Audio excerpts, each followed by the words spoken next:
Hai, berjumpa lagi dengan saya. Apa kabar semuanya? Mudah-mudahan kita semua dalam keadaan sehat walafiat tanpa ada kurang suatu apapun. Nah, pada pertemuan kali ini kita akan membahas materi tentang teks laporan hasil observasi. Teks laporan hasil observasi kita singkat saja namanya teks LHO. Apa itu laporan hasil observasi? Kita bahas dulu pengertiannya. Teks laporan hasil observasi adalah jenis teks yang berisi informasi atau penjabaran umum tentang sesuatu berdasarkan fakta dari pengamatan langsung. Jadi kata kuncinya adalah pengamatan. Arti dari observasi adalah pengamatan atau mengamati. Jadi, observasi adalah suatu cara pengumpulan data dengan pengamatan langsung terhadap suatu objek dalam periode tertentu, sekaligus mengadakan pencatatan secara sistematis terhadap objek. Lantas, objek apa sajakah yang bisa diobservasi? Tentu saja, banyak sekali objek yang bisa kita amati atau kita observasi. Yang bisa kita observasi, contohnya adalah tumbuhan, hewan, rumah, apalagi ya. Tentu kalian bisa menyebutkan sendiri yang banyak sekali di sekitar kita. Lalu, bagaimana cara kita mencatatnya? Nah, maka dari itu, yang akan kita bahas adalah struktur teks laporan hasil observasi atau teks LHO. Nah, untuk teks laporan hasil observasi, struktur yang pertama adalah pernyataan umum. Struktur yang kedua adalah deskripsi bagian. Dan struktur yang ketiga adalah deskripsi manfaat. Struktur yang pertama adalah pernyataan umum atau klasifikasi. Apa itu? Pernyataan umum merupakan pembuka atau pengantar tentang hal yang akan dilaporkan. Misalnya, pada tahap pembukaan disampaikan bahwa benda-benda di dunia dapat diklasifikasikan berdasarkan kriteria persamaan dan perbedaan. Kemudian, struktur yang kedua adalah deskripsi bagian. Apa itu deskripsi bagian? Deskripsi bagian berisi perincian dan pembahasan secara lebih mendetail. Semisal, binatang mencakup ciri fisik, habitat, makanan, perilaku, dan lain sebagainya. Sedangkan struktur yang ketiga adalah deskripsi manfaat. Struktur ini adalah struktur yang terakhir. Deskripsi manfaat berisi mengenai fungsi atau manfaat setiap objek yang diamati dalam kehidupan.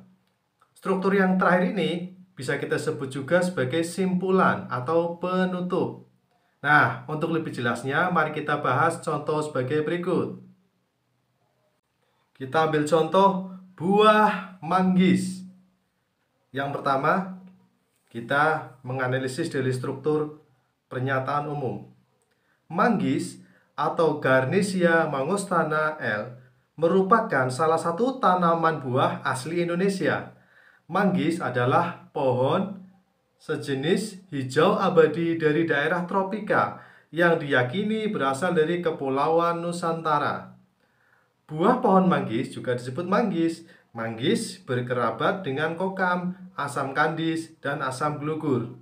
Manggis menyimpan berbagai manfaat yang luar biasa bagi kesehatan atau biasa disebut sebagai pangan fungsional. Sekarang analisis struktur yang kedua, yaitu deskripsi bagian. Pohon dan daun manggis memiliki ciri khas. Tinggi pohon manggis rata-rata mencapai 6-25 meter. Manggis memiliki ciri daun rapat atau rimbun, duduk daun berlawanan, dan tangkai daun pendek. Daun manggis tebal serta lebar.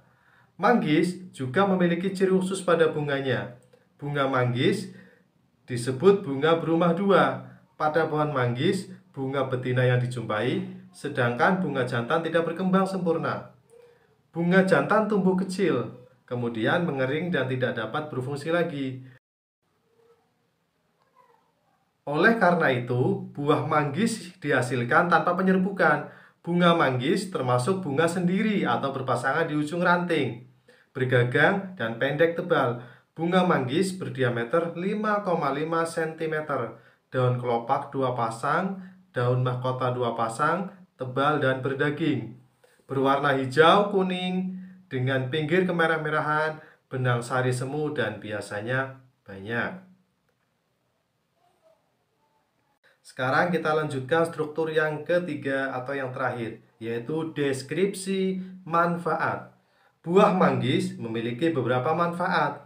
Di kalangan masyarakat tradisional sendiri, buah manggis dipercaya bisa menyembuhkan beberapa penyakit seperti sariawan, disentri, amandel, abses dengan kemampuan anti peradangan atau anti-inflamasi. Hasil penelitian ilmiah menyebutkan bahwa kulit buah manggis sangat kaya akan antioksidan, terutama xanthos, tanin, asam fenolat, maupun antosiani. Manggis buah asli Indonesia yang khas. Selain rasa yang manis dan penampilannya yang enak dilihat, buah ini juga memiliki banyak kandungan yang bermanfaat untuk kesehatan.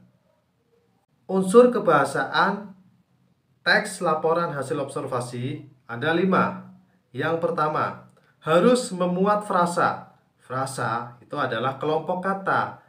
Kelompok kata dalam hal ini adalah ada 2, yaitu nomina dan verba. Contoh pada teks di atas, pada frasa nomina, contohnya adalah pohon manggis. Kemudian ada lagi kulit buah. Jadi itu adalah frasa nomina atau frasa kebendaan. Pohon manggis dan kulit buah. Sedangkan contoh frasa verba atau frasa kerja bisa kita contohkan adalah sedang makan.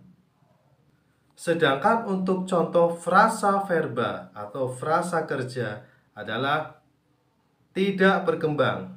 Terdapat pada teks buah manggis tadi.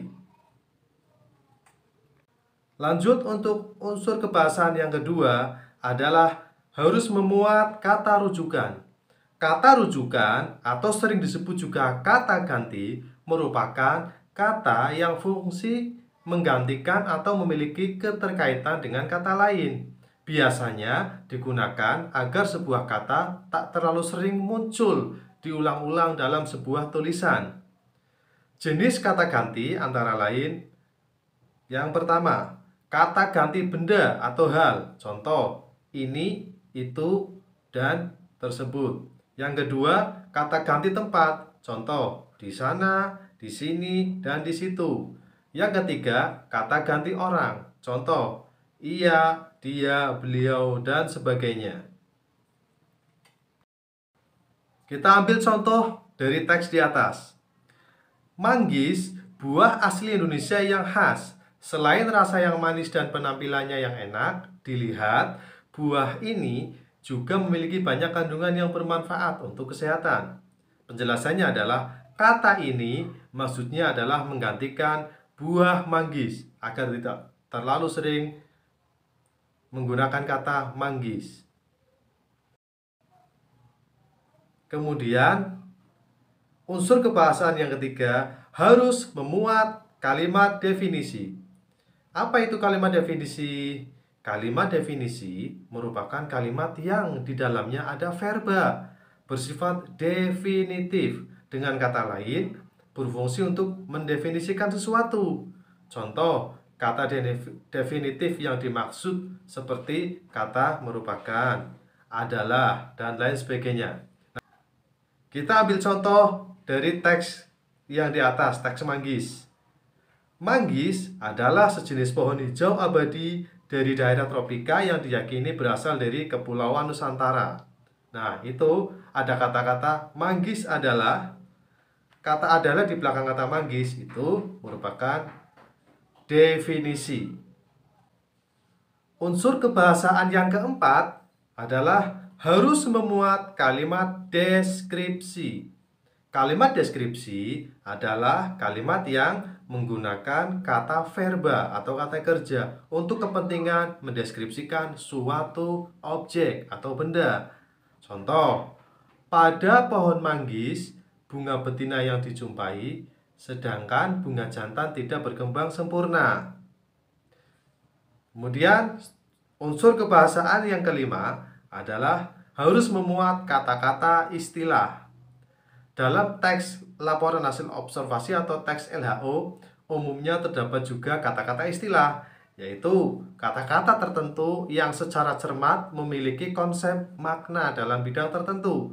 Biasanya, tak semua manusia mengerti dengan kata istilah ini, karena penggunaannya tidak luas, sebagaimana kata-kata pada umumnya. Kata istilah ini terbagi menjadi dua. Pertama, ada kata istilah khusus, dan yang kedua, kata istilah umum.